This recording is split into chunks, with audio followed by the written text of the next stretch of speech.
Hello everybody, welcome back. Today as well we have got you another video. In this video I'll show you how you can simply go ahead and save a few ones on WhatsApp.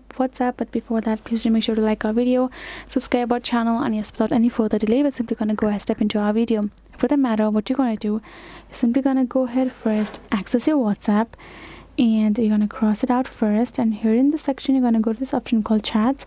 And now you can see we have got this one particular chat from this person over here on top.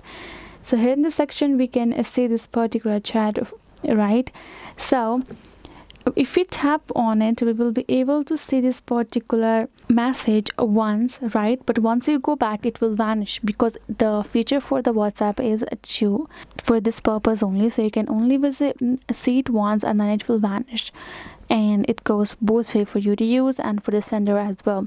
But if you want to save it, there is no way for you to save it. Okay, you can't. You can delete, you can report, but you cannot save it. For the matter, you have to use another phone of yours and simply make a video and click a photo of it. That is the way only left. And this is it, guys. Hope this video was helpful to you all. Thank you so much for watching, and I'll see you guys in our next video.